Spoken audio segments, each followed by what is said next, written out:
Hi everyone, my name's Melissa. Thank you so much for joining us for our virtual Healthy Kids Day this year. I hope everyone is staying healthy and well. We are going to go over how to address a child that is choking, and then we will also go over infant choking as well. I encourage you and your children that might be with you to go ahead and grab a large stuffed animal, such as my sloth friend that I borrowed from my daughter, since this is geared towards kids. Normally I'd be using a CPR mannequin, but I thought this would be much more fun. So go ahead and grab your large stuffed animal. You can pause the video if you like and come back in a minute. So now that you have your stuffed animal, we're going to talk about what a child is first for our purposes. So a child means anyone from 1 year of age to the onset of puberty. So when you think about that, that is a large age range and size range. So if you are working on a child that's closer to, say, 10 years old, you will probably be standing behind your child. If you are working on more like a 2-year-old, you might find it better to kneel, like I will with my sloth friend since he's small. Now, that being said, we also need to determine the difference between a mild blockage and a severe blockage. So a mild blockage means that there is still air exchange. Your child might be able to cough still and maybe speak a few words, but you can tell that they're struggling a little bit.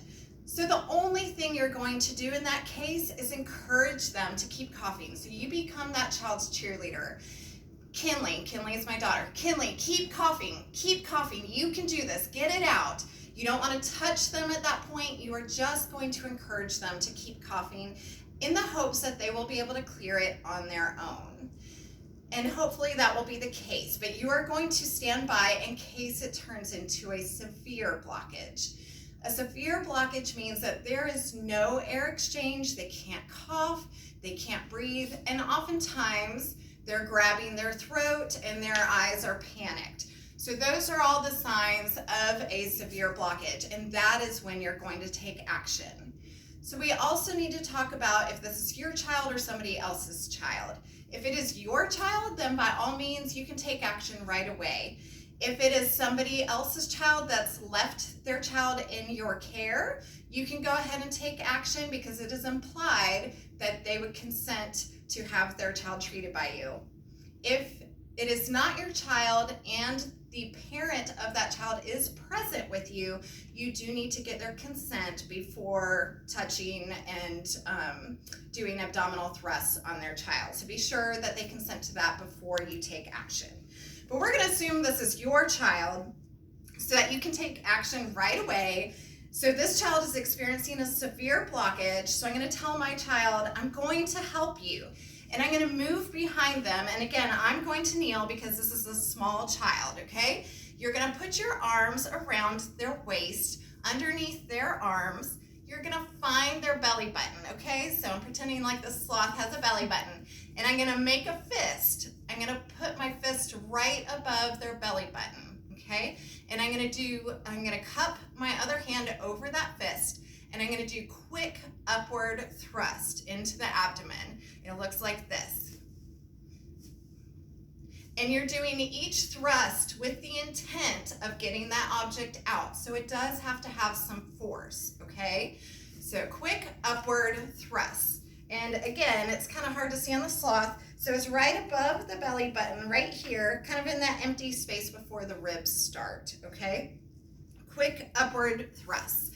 And you're going to do as many as it takes until the object comes out, hopefully. That would be best case scenario. So if the object comes out, that's awesome. Your child should still be seen by a doctor at that point or EMS personnel to make sure that no damage was done in the process of delivering abdominal thrusts. But if the object does not come out, then unfortunately that child is going to lose consciousness at some point and go limp in your arms. So at that point, if you have not already had someone activate EMS, now's your time to do so. So you go call 911. Once someone is calling 911, you're going to immediately start CPR, beginning with compressions. So if this is a very small child, like a 2-year-old, you may be able to get away with one hand. Otherwise, if it's a larger child, you're gonna use two, and you're gonna put the heel of your hand directly in the center of the chest on the sternum, right below the nipple line, okay? And you're gonna push hard and fast, and you wanna make sure that your victim's on a firm, flat surface, all right? And we're gonna do 30 compressions. 1, 2, 3, 4, 5, 6, 7, 8. Keep going. You wanna compress at least a third the depth of the chest, which for a child means about 2 inches. So you do have to push pretty hard to get there. And it is at the rate of 100 to 120 beats per minute. So I have no idea what number I'm on right now. So we're gonna pretend that I'm at 28, 29, 30. Then you're going to do what we call a head tilt chin lift. You're gonna tilt that head back a little bit, lift the chin, and before I give breaths, I'm gonna look in the mouth to see if an object has come out. If I can see an object in that mouth, I can reach in and pull it out. But if you don't see anything, don't stick your fingers in there, okay? No blind finger sweeps. Once I've done that, if they're still not breathing, I'm gonna deliver 2 breaths. Now, in an ideal world, you have a mask with a one-way valve, and if you do have that, please by all means use it.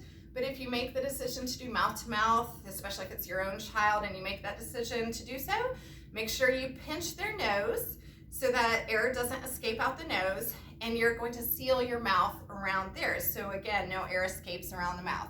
You give 2 breaths, looking for chest rise. So your eyes wanna be angled down.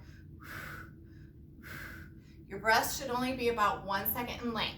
Now, your breaths may or may not go in, so you may or may not see the chest rise because remember there's an object in there that may be blocking your breath. Don't waste any more time. Go straight back to your compressions. So 30 compressions. 1, 2, 3, 4, 5, 6, 7, 8, 9, 10, 11, 12, 13, 14, 15, 16, 17, 18, 19, 20, 21, 22, 23, 24, 25, 26, 27, 28, 29, 30. I'm gonna tilt the head back, look in the mouth. If I see something, pull it out. If they don't start breathing yet, I'm gonna do my 2 breaths, pinch the nose, cover their mouth, and then straight back to my 30 compressions. So you're gonna repeat 30 compressions and 2 breaths, remembering to look in the mouth each time before you give breaths. And you're gonna continue that either until help arrives or until they recover, which would be awesome. So I hope this is a skill that you never have to use, but in the event that you do, I hope you remember what you learned today. Thank you, and stay well.